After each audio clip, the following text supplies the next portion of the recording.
ကျွန်တော်နာမည်ရဲမှန်ပါရန်ကုန်မြို့ကတာမန်ကောလိပ်ကျောင်းသားလေးပေါ့ဒီမြို့မှာတော့လူတိုင်းကိုယ်စီပြဿနာရှိကြပါတယ်ကျွန်တော်မှတော့ပြင်ကိုအတိုင်းမခံရခင်ပြဿနာမရှိဘူး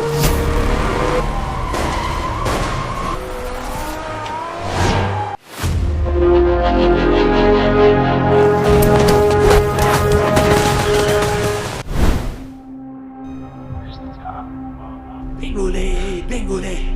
me no bro, se yo si la ve. La meo bro, le sa chimbe, me sauti me.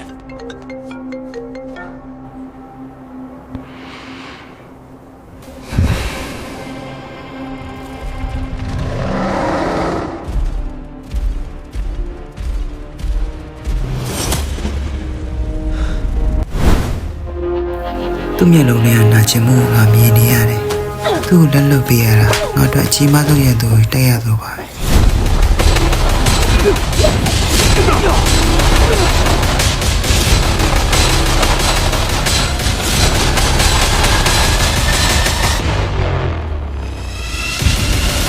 ီနေ့မှာကျွန်တော်ရဲ့ခန္ဓာကိုယ်ကမျိုးဗီဇတွေစတင်ပြောင်းလဲလာတယ်ပြီးတော့မိစ္ဆာတစ်ကောင်ဖြစ်ကူပြောင်းသွားခဲ့တယ်